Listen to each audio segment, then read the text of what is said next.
이 질문부터 시작합니다, 여러분. 요즘에도 골리앗이 있는 것 아세요? 우리가 사는 이 땅에도 골리앗이 있습니다. 그래서 이 질문을 드립니다. 여러분이 마주하고 있는 골리앗은 누구일까요? 어떤 형태일까요? 아니면 어떤 상황일까요? 여러분에게 그 골리앗은 무엇입니까? 그리고 어디에서 그 골리앗과 전투를 벌이고 계십니까? 어떤 사람이 있었습니다. 이 어떤 사람이 배를 타고 가다가 이 배가 망가져서 난파가 되었습니다. 그래서 무인도에 홀로 남겨지게 되었습니다. 무인도에 남겨지는 것은 무서운 일입니다. 그리고 외로운 일입니다. 그곳에서 오랫동안 살다가 3년이 지나던 어느 날 그 무인도에 한 줄기 빛이 오게 되었습니다. 저쪽 해안가를 보니까 저쪽 너머에 큰 배가 오는 것입니다. 미리 그 해안에다가 SOS라는 단어도 돌로 해 놓았습니다. 연기도 피어 오릅니다. 그래서 내가 여기 있다, 나를 좀 구해주세요 하는 것입니다. 그것을 보았는지 그 큰 배가 그 해안가 가까이까지 오게 되고 작은 모터보트를 타고 한 명이 다가오는 것입니다. 다가와서 이 무인도에 살고 있는 사람을 마주하게 되었습니다. 그런데 어리둥절하는 일이 발생하는 것입니다. 이 뜻밖의 행동을 선원이 하게 되는데 모터보트 안에 있는 이 신문지 뭉텅이를 던져주는 것입니다. 그리고 이렇게 이야기를 하는 것입니다. 저 큰 배에 저의 선장님이 이렇게 말씀해 주셨습니다. 세상 돌아가는 일을 먼저 보세요. 그리고 세상으로 돌아가고 싶으면 말씀해 주세요. 라는 것입니다. 여러분 어떻게 하시겠어요? 3년 동안 산 섬에서 탈출하시겠어요? 아니면은 섬에 그냥 남겠다 하시겠어요? 어쩌면 이곳에 계신 분들 중에 섬에 그냥 나는 혼자 사는 게 낫겠다 라는 분도 있을지 모르겠습니다. 작년에 2025년 목회 데이터 연구소라고 한국에서 연구소가 있는데 그곳에서 나오는 통계를 제가 매주 받아보고 있습니다. 이메일로 오는 통계가 있는데 작년에 나온 통계 중에 하나가 뭐냐면 한국인 중에 4명 중에 3명은 한 개 이상의 정신건강 문제를 항상 안고 살아가고 있다라는 통계였습니다. 그 안에 보니까는 이 세상에서 살면서 인간관계를 통해서 받는 스트레스가 상당히 많이 있다는 것을 다시 한번 알게 되었습니다. 그 스트레스의 레벨이 심각한 수준에 있는 경우도 많이 있었습니다. 그리고 또한 지속되는 불안감, 그리고 우울함 가지고 사는 분들도 상당히 많이 있는 것입니다. 말하자면 이 세상에서 사는 것이 쉽지가 않습니다. 전쟁터에서 사는 것 같이 느낄 때가 있는 것입니다. 어쩌면 이 자리에 계신 분 중 4명 중에 3명은 여기 예배당에 앉아 있는 것보다 저 외딴 무인도에 혼자 있는 편이 낫겠다 라고 생각하실 분 있으실지 모르겠습니다. 저희 아버지께서도 저한테 그런 얘기를 하셨어요. 생전에 저에게 그런 말씀도 해주시고, 그리고 저한테 추천한 프로그램이 있는데 여러분 그거 아세요? 나는 자연인이다. 그거 아세요? 예, 저는 처음부터 끝까지 다 보지는 못했습니다. 중간중간에 이렇게 보게 되고 클립으로 보게 됐는데 그 프로그램을 보시면서 삶의 치열함에서 잠시 벗어나 대리만족을 느끼시는 것 같았습니다. 어떤 소소한 자유함을 경험하는 것 같았습니다. 저는 오늘 여러분과 현실을 이야기하고 싶습니다. 옛날에 있었던 이야기, 전설 같은 이야기가 아니라 현실의 치열함에 대해서 같이 생각해 보고자 합니다. 그래서 다시 이 질문을 드립니다. 여러분은 지금 어떤 위기와 마주하고 계시는지요? 여러분이 가지고 있는 골리앗은 어떤 것인가요? 그리고 어디에서 그 골리앗과 싸우고 계십니까? 이 질문을 마음에 품고 오늘 성경 이야기 속으로 들어가 보도록 하겠습니다. 사무엘상 17장입니다. 4절 같이 보도록 하겠습니다. 시작. 블레셋 사람 진영에서 싸움을 도두는 자가 왔는데 그의 이름은 골리앗이요 가드 사람이라. 그의 키는 6규빗 한 뼘이요. 여기 보니까 골리앗의 배경에 대해서 이야기를 하고 있습니다. 골리앗이 블레셋 출신의 사람인데 가드라는 말을 씁니다. 그래서 가드는 골리앗이 있었던 그 지역이 좀 넓었던 것 같아요. 예, 블레셋 민족이 살았던 그 지역이 구역별로 나누어져 있는데 그냥 아무도 모르는 그런 동네에서 나온 사람이 아니라 가드 출신이다. 그 당시의 사람들은 블레셋의 가드 출신이다 하면은 다 아는 것입니다. 거기에서 나온 용사다라고 하면은 와, 그곳에서 나온 사람이구나라고 아는 것입니다. 그의 이름은 골리앗이었습니다. 블레셋은 당시에 이스라엘에게 매우 위협적인 존재였습니다. 예루살렘이 있고요. 그렇죠. 여기 예루살렘, 요단강 쪽에 있는 예루살렘, 거기에서 서남쪽으로 쭉 내려가다 보면 나오는 곳이 현대의 가자 지구입니다. 그 가자 지구 쪽에 살고 있던 민족이 몇천 년 전에 블레셋 사람들이었습니다. 이스라엘 사람들, 예루살렘에 있는 이스라엘 사람들과 블레셋 민족과 항상 싸우는 것입니다. 싸우는데 오늘 성경에 보니까 중간 정도에 만나서 싸움, 큰 판이 벌어졌습니다. 엘라 골짜기라는 곳에서 싸움이 벌어졌는데 지금도 엘라 골짜기는 중간쯤에 위치하고 있습니다. 그래서 밸리 오브 엘라가 현대에도 있는 것입니다. 어떻게 생겼냐면은 여러분 여기에서 동쪽으로 쭉 가시면은 산을 넘고 이렇게 가다 보면은 갑자기 평야가 확 펼쳐지잖아요. 안자보레고 쪽에 그런 느낌의 평야가 엘리 골짜기입니다. 그곳에서 지금 두 민족의 용사들이 서 있는 것입니다. 그런데 이쪽 왼편에서 나온 블레셋 군사들 중에 압도적인 사람이 한 사람이 있었습니다. 그의 이름은 골리앗. 키가 6규빗 한 뼘이라고 하는 것입니다. 대략 오늘날 기준으로 한다면은 약 2m 후반의 거구 중에 거구였습니다. 근데 이 거구가 창검이죠. 그것을 들고 마치 치어리더가 지휘봉을 돌리듯이 휘두르고 던지고 하는 것입니다. 그래서 이 압도적인 존재감으로 상대편을 압도하고 주눅들게 하는 것입니다. 여러분이 이런 사람 앞에서 섰다고 생각해 보세요. 어떤 느낌이 들까요? 몸도 장대하고 그리고 창도 이렇게 요리 돌리고 저리 돌리고 던지고 하는 사람 앞에 서면은 당연히 주눅을 드는 것인데 또한 입에서 나오는 말을 들으면 더 위축을 받는 것입니다. 위축당함을 받는 것인데 가서 한번 보도록 하겠습니다. 10절입니다. 사무엘상 17장 10절 말씀 시작. 그 블레셋 사람이 또 이르되 내가 오늘 이스라엘의 군대를 모욕하였으니 사람을 보내어 나와 더불어 싸우게 하라 한지라. 여기 10절에 보면은 모욕이라는 단어를 썼습니다. 그런데 43절에 보시면은 욕을 하고 있습니다. 개 같은 이런 욕도 하고요. 그리고 이 블레셋 민족이 믿는 그 잡신들의 이름을 가지고 욕이란 욕은 다 하고 있는 것입니다. 여러분, 거구가 창검을 가지고 여러분 앞에서 입에 담을 수 없는 욕을 한다고 생각해 보세요. 위축당하고 작아지는 것입니다. 오늘날 우리도 이런 상황에 놓여 있을 수가 있습니다. 인생을 살면서 난제들이 있습니다. 위기가 있습니다. 그 앞에 멍하니 서 있는 본인의 모습을 볼 때가 있습니다. 여러분이 마주하고 있는 인생의 그 위기는 무엇일까요?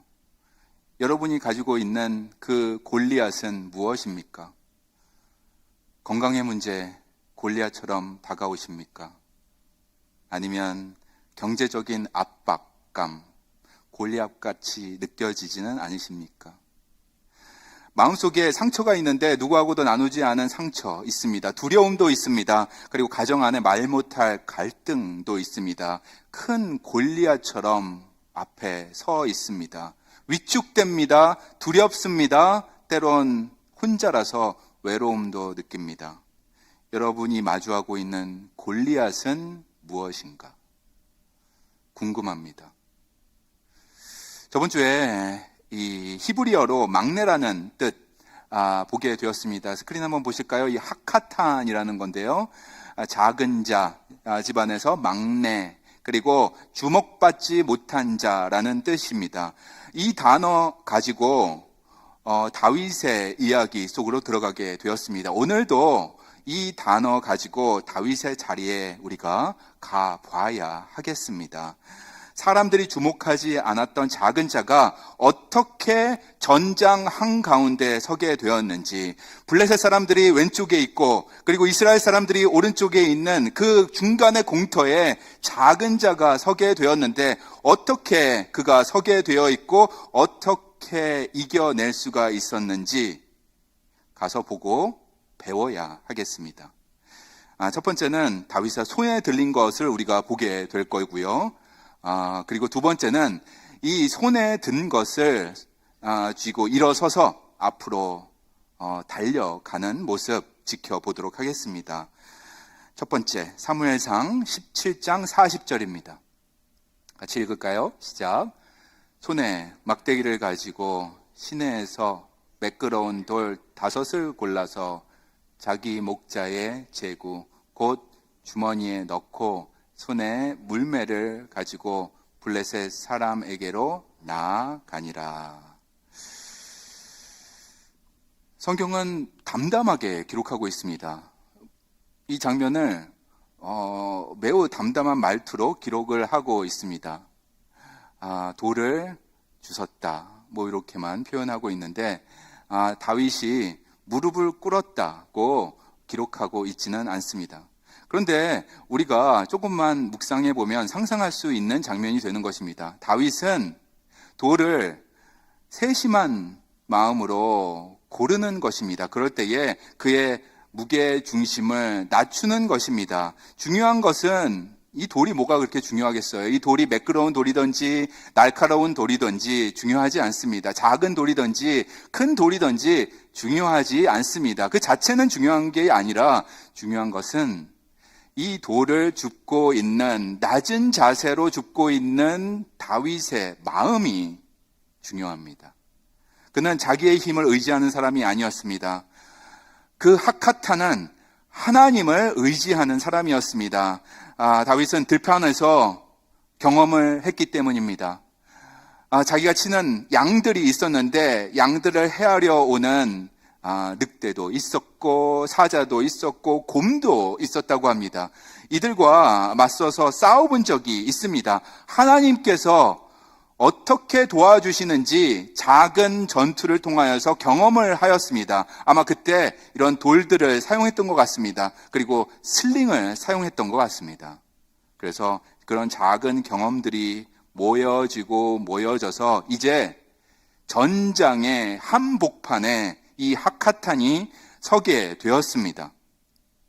수많은 사람들이 양 진영에 있습니다. 왼쪽에 있고 오른쪽에 있습니다. 그런데 그 많은 사람 중에서 누구도 무릎으로 하나님께 나간 사람은 한 사람도 없었습니다.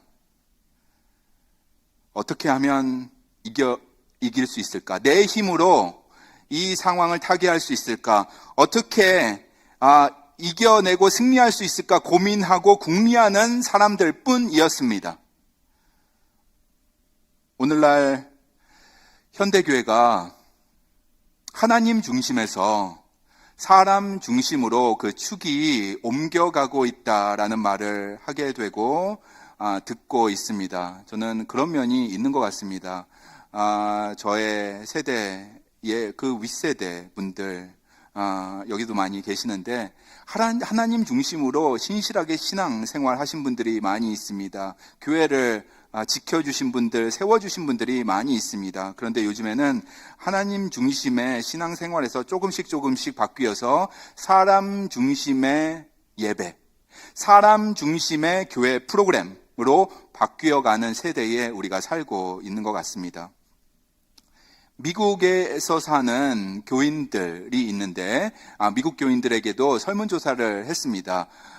교회의 존재 목적이 무엇입니까? 라고 물었을 때에 대부분의 교인들이 이렇게 대답하는 것입니다. 90%가 넘는 교인들이 교회의 존재의 목적은, 스크린 한번 보실까요? 교인들의 필요를 채우는 것이다 라고 하는 통계를 보게 되었습니다. 정말 그런 것일까요? 정말 그래야만 할까요? 물론 교인들의 필요를 채우는 것 중요합니다. 교인들의 필요를 알아서 충족시키는 것 중요합니다. 그리고 지역사회의 필요를 알고 교회의 프로그램, 그 사역들을 진행해 나가는 것이 필요하겠습니다. 중요합니다. 하지만 오늘 다윗에게 물어본다면 어떻게 대답할까? 다윗은 이렇게 대답하지 않을까 싶습니다. 우리에게 필요한 것은 먼저 무릎이다. 하나님 앞에 낮아짐이다. 라고 말을 할 것입니다. 시편 가서 볼까요? 95편입니다. 6절 말씀 시작. 오라 우리가 굽혀 경배하며 우리를 지으신 여호와 앞에 무릎을 꿇자. 이런 말을 하는 것입니다. 여러분, 살면서 무릎 꿇어 보신 적 있으세요? 누군가를 향하여서 무릎을 꿇어 보신 적이 있으신지요? 저는 아버지 앞에 어렸을 때 무릎을 꿇어 본 적이 있고, 저의 할아버지 앞에도 무릎을 꿇어 본 적이 있습니다. 여러분, 이 무릎 꿇는 상태는 본인을 무방비 상태로 만드는 것입니다. 주변 상황을 제대로 파악할 수가 없습니다. 왼쪽에서 무슨 일이 일어나는지, 오른쪽에서 무슨 일이 일어나는지, 뒤에서 무슨 일이 일어나는지 알 수가 없습니다. 걸을 수도 없습니다. 뛸 수도 없습니다. 특별히 전쟁터에 나가는 사람이 무릎을 꿇는다? 그것은 상상할 수 없는 것입니다. 다윗은 우리에게 오늘 이렇게 권면하고 있습니다. 먼저 무릎을 꿇자. 무릎을 꿇자. 무릎은 방향성이 있기 때문에 무릎을 꿇자. 내가 지금 누구를 향하여 앉아 있는지 알려주기 때문에 무릎을 꿇자. 세상을 향하여서 무릎을 꿇자는 말이 아닙니다. 위기 앞에 있다고 위기를 향하여서 무릎을 꿇자는 말이 아닙니다. 골리앗 앞에 무릎을 꿇자는 것이 아니라 하나님 앞에 무릎을 꿇자라는 말씀입니다. 하나님을 붙들자. 하나님 앞에 먼저 엎드리자라는 말씀입니다. 세상은 하나님 앞에 엎드리는 사람을 바보 같다고 합니다. 그리고 무릎 꿇는 사람을 약하다고 합니다. 그리고 기도하는 사람을 현실성이 떨어지는 사람이라고 합니다. 그리고 신뢰하면서 기다리는 사람을 아이고 저 참 답답한 사람이라고 하는 것입니다. 그러나 성경은 다르게 이야기하고 있습니다. 하나님 앞에 자신을 낮추는 사람, 무릎으로 나가는 사람을 강한 사람이라고 합니다. 존귀한 사람이라고 합니다. 오늘 여러분 중에 인생의 커다란 난제 앞에 서 계신 분이 계시다면 제가 이 질문을 드립니다. 무릎 꿇는 마음 자세로 하나님을 의지하고 계시는지요? 아니면 남들이 하는 방식 따라서 세상의 시류 따라서 따라가는 인생 살고 계시는지요? 앞으로도 계속 그렇게 살아갈 작정이신지요? 라고 여쭈어 보고 싶습니다. 시냇가에서 돌을 발견했을 때 몸을 낮추었던 다윗을 기억합니다. 그것을 손으로 움켜쥔 다윗을 기억합니다. 이 다윗의 마음이 저와 여러분의 마음이 되기를 간절히 소망합니다.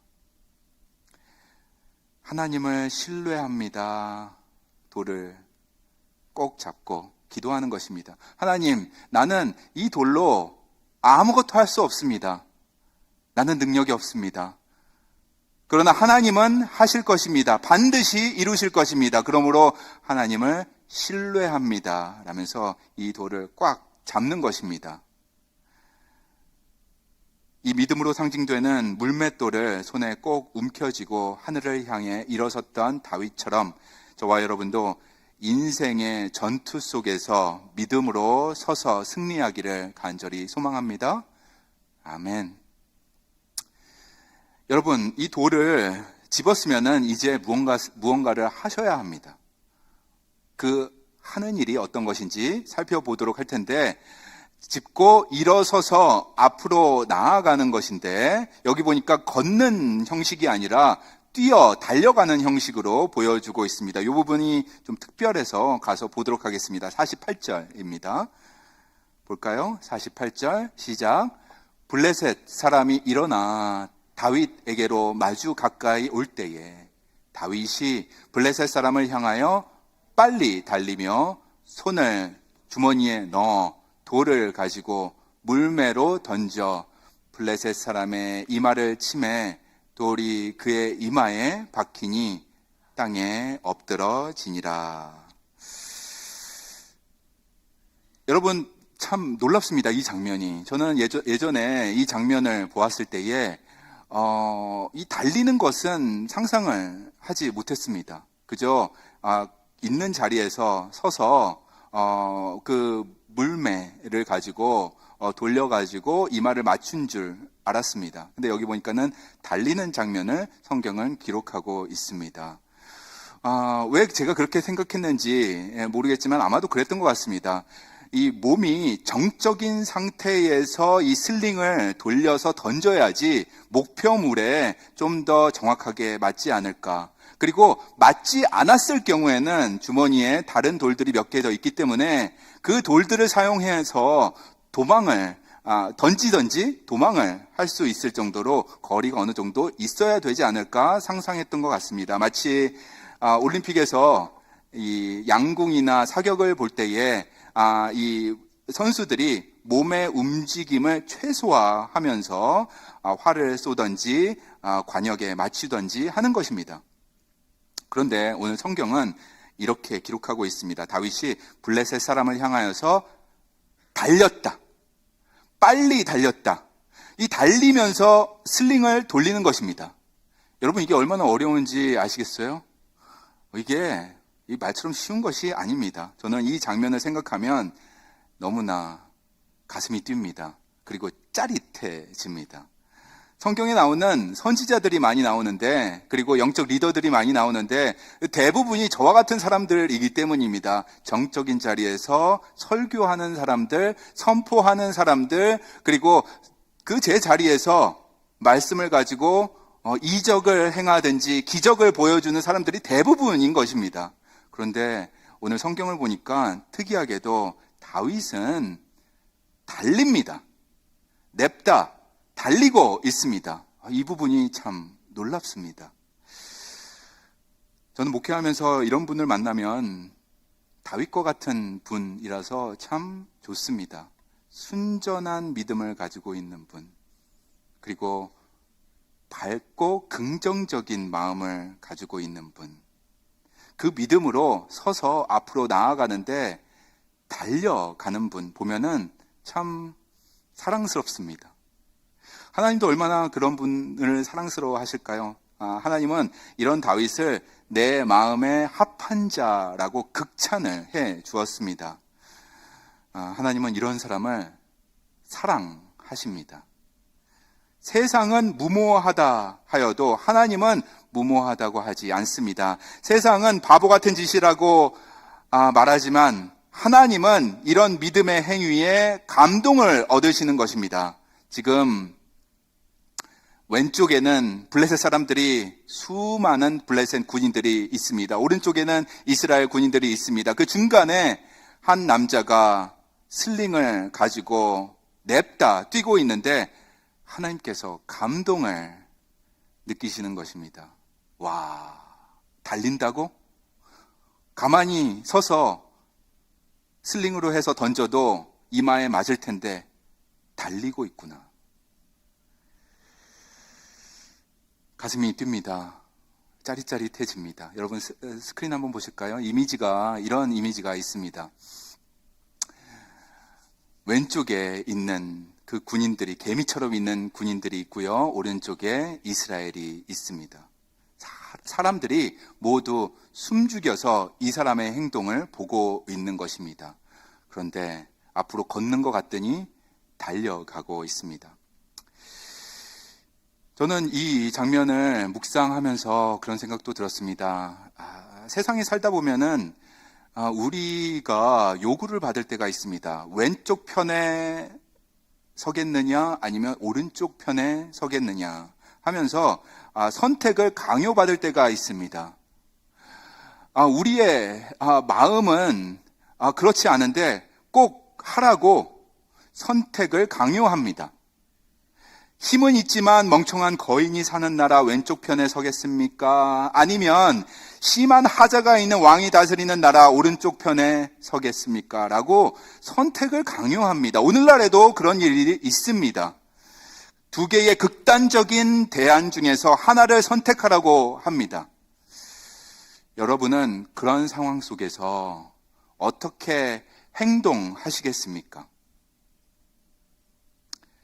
오늘 본문에 다윗이 보여준 길이 참으로 놀랍습니다. 중간에 서 있는 다윗이 밝히 보여준 그 길이 놀랍습니다. 왼쪽도 아니고 오른쪽도 아니고 제3의 길을 보여주고 있습니다. 달려가며 보여주고 있습니다. 그리고 슬링을 돌려가면서 보여주고 있습니다. 제3의 길이 있다. 그것은 하나님을 신뢰하는 길이다. 라고 중간에서 모든 사람들이 보는 앞에서 하나님이 보는 앞에서 보여주고 있습니다. 달리면서 보여주는 것입니다. 그 전쟁의 한복판, 그날 그 장소에 많은 사람이 있었지만 현실을 직시한 사람은 한 사람밖에 없었습니다. 그 사람의 이름은 다윗, 하카탄, 작은 자였습니다. 사무엘상 17장 47절 보도록 하겠습니다. 다윗이 현실을 직시했기 때문에 이런 말을 되뇌이고 앞으로 냅다 달려가는 것입니다. 한번 크게 읽어볼까요? 시작. 전쟁은 여호와께 속해 있다. 다시 한번. 전쟁은 여호와께 속해 있다 하고 말을 하고 달리는 것입니다. 여러분, 이게 현실 감각이에요. The battle belongs to the Lord 하고 움켜쥐고 달리는 것입니다. 우리에게도 이러한 믿음이 필요하겠습니다. 이러한 현실 감각이 필요하겠습니다. 전쟁은 하나님께 속해 있다. 기도한 후에 여러분 일어서셔야 합니다. 그리고 힘차게 앞으로 나아가셔야 합니다. 육체의 어려움, 그리고 이번 주에도 병원 통원 치료하면서 눈물을 흘리시는 분들 있습니다. 여러분, 죽음에 대한 두려움 있는 것이지만 물러서지 마시기 바랍니다. 흔들림이 없는 믿음 가지고 움켜쥐고 일어서시는 것입니다. 그리고 앞으로 나아가시기 바랍니다. 내일부터 또 우리 삶 속에서 무슨 일이 벌어질지 모르겠습니다. 하지만 하늘의 하나님이 지금까지 우리를 도와주셨기 때문에 계속해서 신뢰하시기 바랍니다. 그 인도하심을 믿고 계속 앞으로 나아가십시다. 이 말을 하면서 나아가십시다.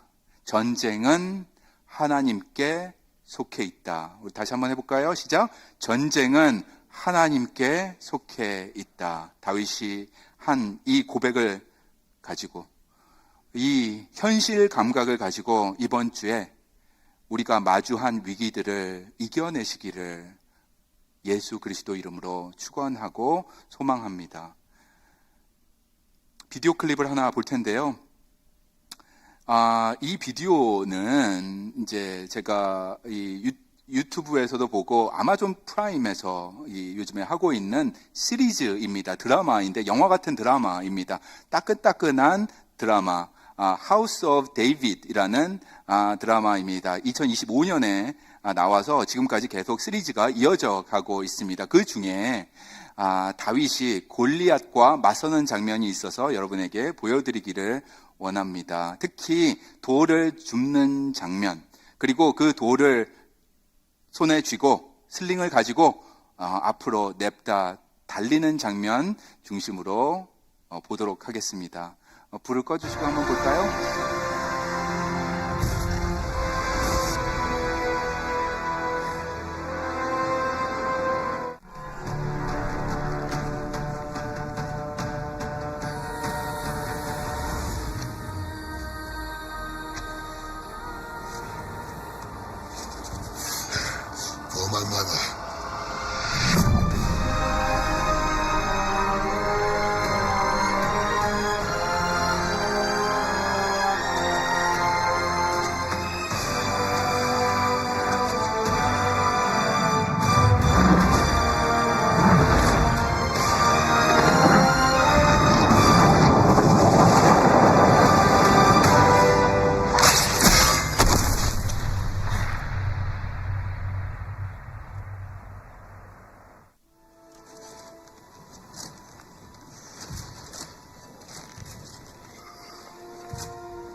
제3의 길이 있다 하고 만방에 선포를 하였는데 다윗은 그의 행위로 보여주게 되었습니다. 사랑하는 성도님 여러분, 이번 주간 다윗의 길이 우리의 길이 되기를 간절히 소망합니다. 여전히 무겁고 크고 압도되는 상황 속에 우리가 놓여 있을 수가 있습니다. 위기가 큰 골리앗처럼 다가올 수가 있습니다. 그러나 기억하시기 바랍니다. 그 골리앗이 아무리 커 보인다 하더라도 우리가 신뢰하는 하나님 앞에서는, 상천하지 하나님 앞에서는 먼지와 같은 존재일 뿐입니다. 그분의 크고 위대하심은 골리앗과 비교할 수가 없는 것입니다. 이 믿음을 갖고 제3의 길을 보여준 다윗처럼 우리도 서게 될 줄로 믿습니다. 그러므로 자세를 낮추십시다. 하나님께 무릎으로 나아가십시다. 하나님께서 그러게 하면 우리에게 힘과 능력을 더하여 주시고 우리의 손을 잡아 들어 올려 주실 것입니다. 처음에 드렸던 질문을 다시 한번 드리고 마치도록 하겠습니다. 여러분이 마주하고 있는 그 큰 골리앗은 무엇인지요? 그리고 이번 주에 그 골리앗을 어떤 방식으로 이겨내시겠는지요? 기도하겠습니다.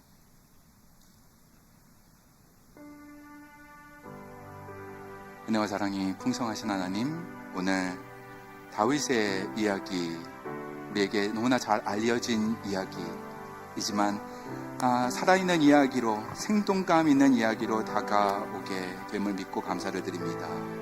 다윗과 같이 굳건한 믿음으로 서게 하여 주시옵소서. 그래서 삶의 전투의 현장에서 서서 앞으로 나아가는, 그래서 승리하는 우리 모든 예담교회 성도님들 되게 하여 주시옵소서. 주님을 오늘도 이번 주에도 주님 볼 그날까지 신뢰합니다. 예수 그리스도 이름으로 기도합니다. 아멘.